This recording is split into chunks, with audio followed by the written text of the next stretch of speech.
Good morning. Today we'll start with the introduction and basic concepts. We will continue with the topic that is the importance of dimensions and units. Any physical quantity can be characterized by dimensions. The magnitudes assigned to dimensions are called units. Some basic dimensions such as mass, length, and time and temperature are selected as primary or fundamental dimensions, while others such as velocity, energy, and volume, which can be derived from these primary dimensions, are called secondary dimensions or derived dimensions. So you can derive velocity by ratio of length and time. So these are your secondary dimensions: velocity, energy.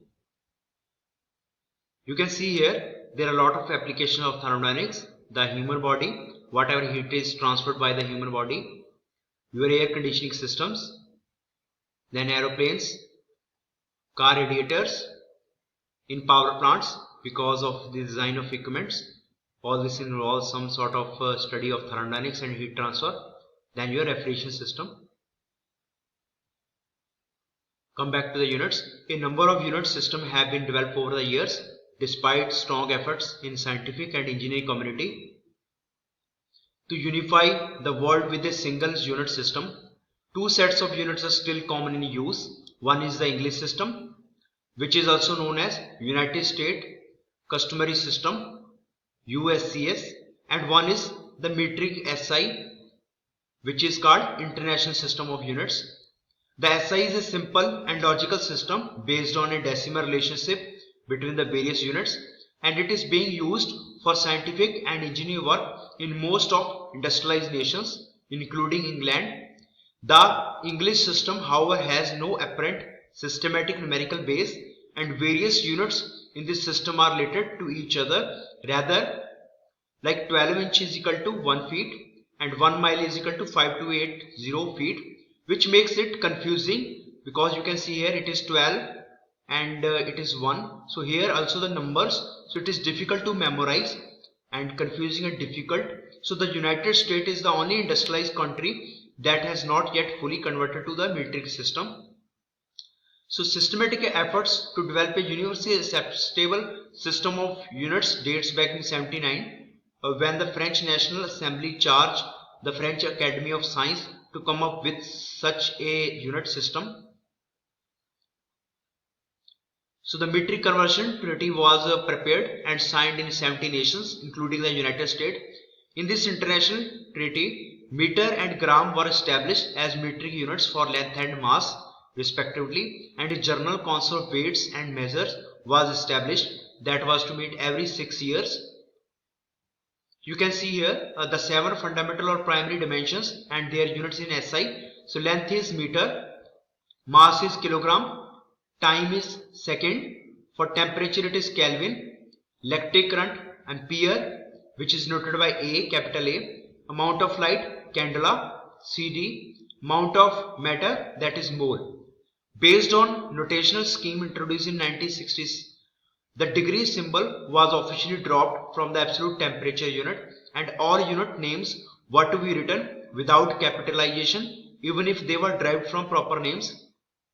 For example, the SI unit of force, which is named after Sir Isaac Newton, is Newton in small and is abbreviated as capital N. Also, the full name of unit may be pluralized, but its abbreviations cannot. For example, the length of an object can be 5 meter or it can be 5 meters. There should be S. Okay, it can't be 5 ms or it can't be 5 meter. Finally, no period is to be used in unit abbreviation unless they appear at the end of the sentence. Means you can use meter but you can't use meter dot. The recent move toward the metric system in the United States seemed to have started in 1968 when Congress, in response to what was happening in the rest of the world, passed the Metric Study Act. The industries that are heavily involved to international trade, such as automotive industry, which will transit its vehicle across the world, soft drink and liquor industries have been quick to converting to the metric system for economic reasons, having a single worldwide design, fewer sizes, smaller inventories, etc. Because if there are two system of units, so definitely your stock and your inventories have to be managed twice. Today, nearly all the car manufacturers in United States are metric. Most cars owners probably do not realize this until they try an English socket wrench on a metric bolt. So tools are also defined based on the units, whatever tools we use. Most industries have restricted the chain, thus slowing down the conversion process. Presently, the United States is a dual system society and it will stay that way until the transition to metric system is completed. This will also put a burden on engineering students also, or you can say industries, because they have to maintain two units, which is twice the effort as to maintain a single unit. As pointed out, the SI is based on decimal relationship between units. The prefix used to express the multiples of the various units are listed in table 1 to 2. You can say this table 1.2. If there is a, you can see here, if you compare this unit with the previous, with this feet, so it is simple to remember 10 as compared to 12 and 5280 this quantity. So this is quite complex, but on the other hand, this table which contains means pico for you will use 10 raised to power minus 12, nano for which you use 10 raised to power 9, which is 10 raised to power based system, micro 10 raised to power minus 6, milli you will use 10 raised to power minus 3, and for hecta you will 2, for kilo you will 3, like you have gram or kilogram. Then mega you will use 10 raised to power 6, for giga you will use 10 raised to power 9, then tera you will use 10 raised to power 12.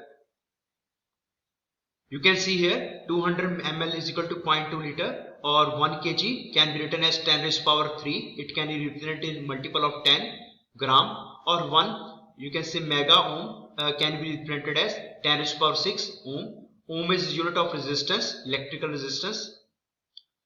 Now we'll discuss what is relation between SI units and your English units. The units of SI is your mass. For mass, length and time is your, for mass it is kilogram, for length it is meter, and for time it is second.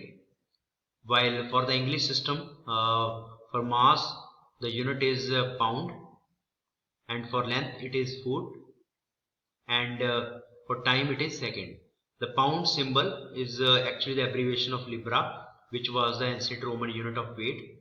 So how pound is related to the SI units? So this is your English unit, that is 1 pound, and it is related to the SI unit kg, and 1 pound is equal to 0.453 kg. It means pound is almost half than the kg, and 1 feet is equal to almost 1/3 of meter, that is 0.3048 meter.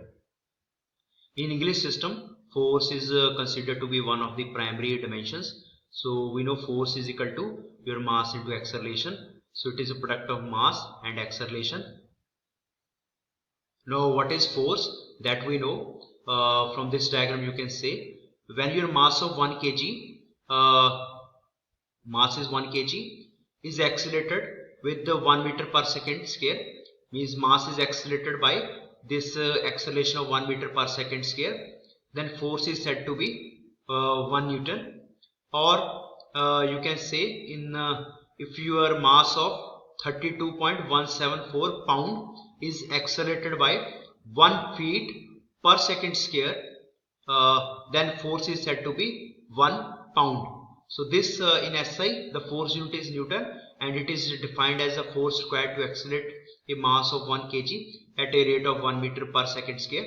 In English system, the force unit is pound force and is defined as the force required to accelerate a mass of 32.174 pound at a rate of 1 feet per second square. We can take the example of weight of you can say daily life use objects, like we had an apple of 1 apple which is having mass of 102 gram. So this apple is accelerated by the gravity. Gravity always acts downward on all the objects, whether it is a human, whether it is you can say any machine, or whatever the object you will see around us, they are attached to the earth by the gravitational force. So you can say this mass is 102 gram and multiply by the acceleration due to gravity, which is we will take 9.81, and you will get this value here, that is almost 1 Newton. So means this mass multiply by your gravity, the whatever the result will come, that is approximately 1000, and that divided by 1000, that value will become 1 Newton. So means if a apple of 102 gram is pulled by the gravitational force, it is pulled by the force of 1 Newton. Or we can write as 1 kg mass at sea level is written as 1 kg force is equal to 9.807 Newton. Means 1 kg mass multiplied by the gravitational force is equal to, it will become 1 kg, and this F represents your gravitational pull, is equal to 9.807 Newton. So if a force of 1 Newton is roughly equivalent to the weight of a small apple, whereas a force of 1 pound is roughly equivalent to weight of 4 medium apples. If you take 4 medium apples of the same weight, it means approximately that is 454 gram, they will produce a force of 1 pound. So the term weight is often incorrectly used to express mass. There is one thing to understand: mass is different thing and weight is different thing. Weight comes into play when there is a gravity, while mass is the whatever the content of the matter, that is called the mass. The term weight is often incorrectly used to express mass, particularly by the weight watchers. Unlike mass, weight is a force. While weight is a force, okay, it is not a misnomer. We will sometime use that apple weighs 10 kg, but we say it is 10 kg. Kg means mass. It is not a weight of the apple. The actual weight of you can say is multiply. When you multiply the gravitational force, then you will get the weight. So unit of weight is Newton, while unit of mass is your kg or gram. It is gravitational force applied to a body, and its magnitude is determined from Newton's second law. So what is your weight? Weight is expressed as mass multiplied by gravity, and its unit is Newton. In this equation, what is mass and gravity? Mass is m is the mass of body, and g is the local gravitational acceleration, where value of g is 9.807 meter per second, or it is 32.174 pound per second square at sea level and 40-degree latitude. Because earth is not fully, you can say, spherical, it is have some you can say ovality, oval shape. An ordinary bathroom scale measures the gravitational force acting on the body.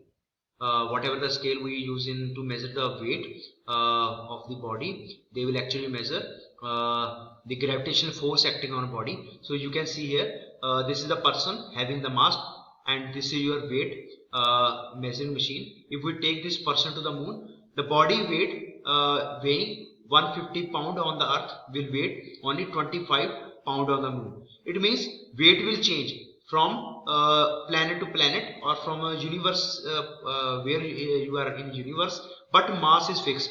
So weight will change depending on the where you are in the this whole universe, whether you are on earth or moon or somewhere else where. So the mass of body remains the same regardless of its location in universe. This is point. Its weight however changes with a change in gravitational acceleration. A body weighs less on top of mountain since g decreases with altitude. Also gravitational pull at the mountain is less as compared to at the sea level. So you will feel a light decrease in the weight of your body at the high altitude like mountain. And even if you go to the space station or some satellite, they are almost weightless. At sea level, mass of 1 kg weighs 9.807 Newton. A mass of 1 pound however weighs 1 pound force, which misleads people to believe that pound mass and pound force can be used interchangeably, but they are different. So pound mass and pound force, they are different. It should be noted that the gravity force acting on a mass is due to the attraction between masses, and thus it is proportional to magnitude of the masses and inversely proportional to square of distance between them. So therefore the gravitational acceleration g at a location depends on local density of Earth's crust. So gravity depends on earth, it depends on earth crust, the distance to the center of the earth and to the where the position of the object is. Suppose if you go down into the earth, your gravitational pull will decrease. The value of g varies location from location, like 9.82595 at 45 meter below sea level and 7.3 3218 at 1 lakh at 10 lakh above the sea, at 10 lakh above the